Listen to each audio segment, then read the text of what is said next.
it is recorded that God sent an angel to Mary to announce the birth of his son. And the angel said unto her, Thou shalt conceive in thy womb, and bring forth a son.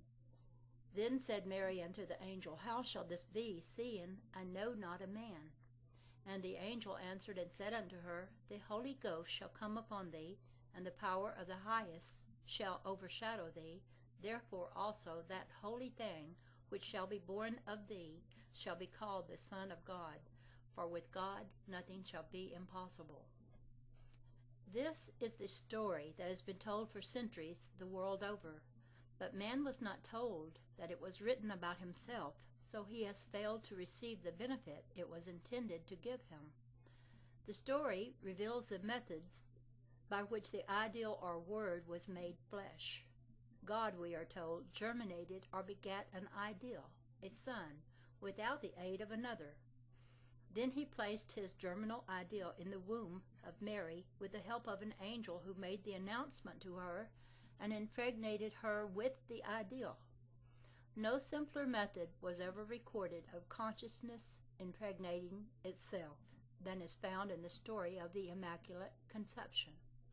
The four characters in this drama of creation are the Father, the Son, Mary, and the angel. The Father symbolizes your consciousness. The Son symbolizes your desire. Mary symbolizes your receptive attitude of mind.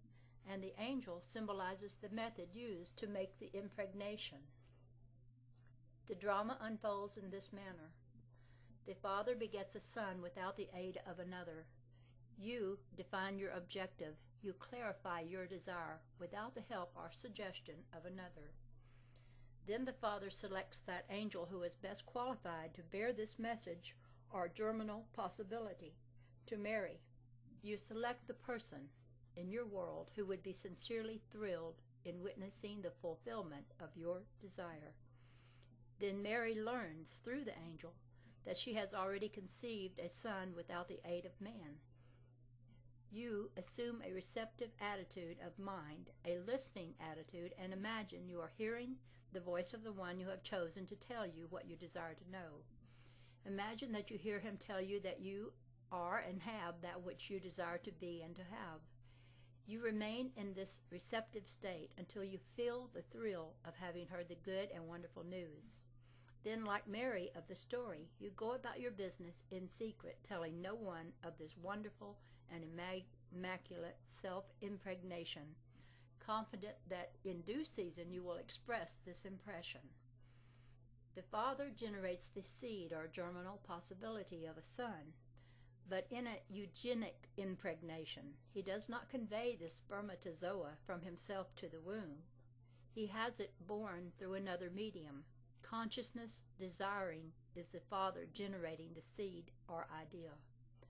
A clarified desire is the perfected formed seed or the only begotten Son. This seed is then carried from the Father, consciousness desiring, to the Mother, consciousness of being and having the state desired. This change in consciousness is accomplished by the angel or imaginary voice of a friend telling you that you have already achieved your objective. The use of an angel or friend's voice to make a conscious impression is the shortest, safest, and surest way to be self-impregnated. With your desire properly defined, you assume an attitude of listening. Imagine you are hearing the voice of a friend, then make him tell you, imagine he is telling you, how lucky and fortunate you are to have fully realized your desire. In this receptive attitude of mind, you are receiving the message of an angel. You are receiving the impression that you are and have that which you desire to be and to have. The emotional thrill of having heard that which you desire to hear is the moment of conception. It is the moment you become self-impregnated. The moment you actually feel you are now that or have that which heretofore you but desired to be or to possess. As you emerge from this subjective experience, you, like Mary of the story, will know by your changed attitude of mind that you have conceived a son, that you have fixed a definite subjective state, and will, in a little while, express or objectify this state. This book has been written to show you how to achieve your objectives. Apply the principle expressed herein, and all the inhabitants of earth cannot stop you from realizing your desires. Now, the next chapter is called Out of This World. Thinking fourth dimensionally. And now I have told you before it come to pass, that when it come to pass you might believe. John 14:29. Many persons, myself included, have observed events before they occurred. That is, before they occurred in this world of three dimensions.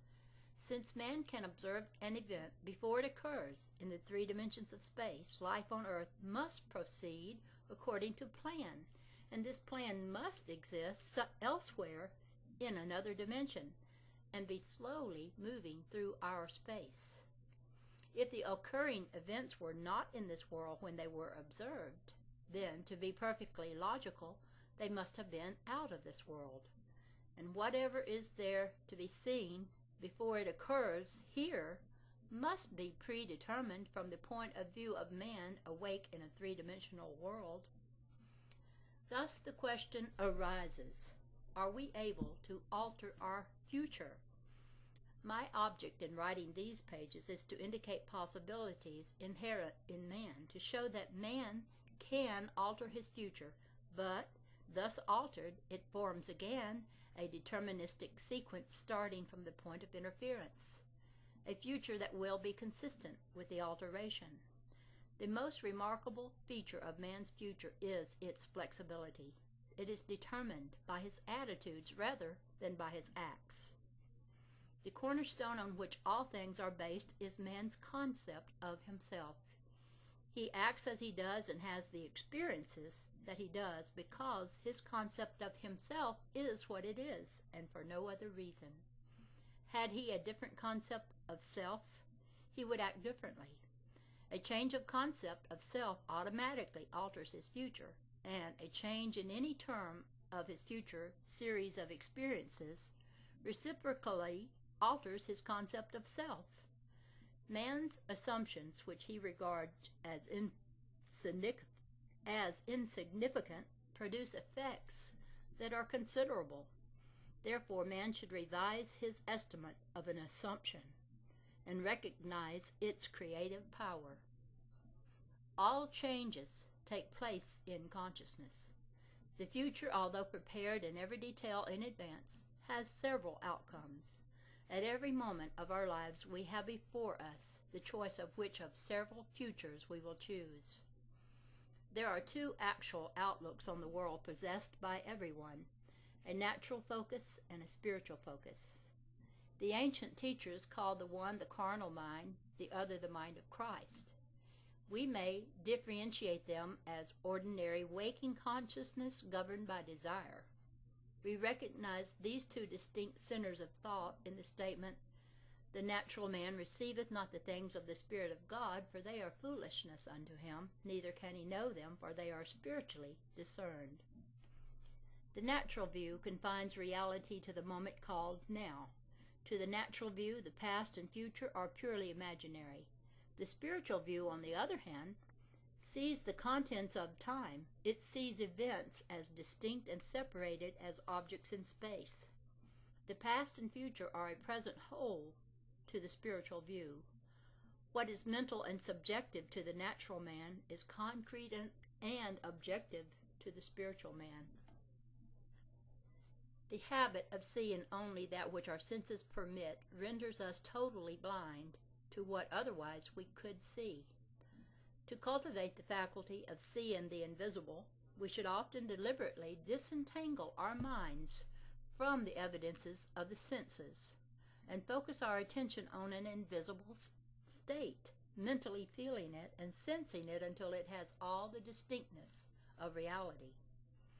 Earnest, concentrated thought, focused in a particular direction, shuts out other sensations and causes them to disappear. We have but to concentrate on the state desired in order to see it. The habit of withdrawing attention from the region of sensation and concentrating it on the invisible develops our spiritual outlook and enables us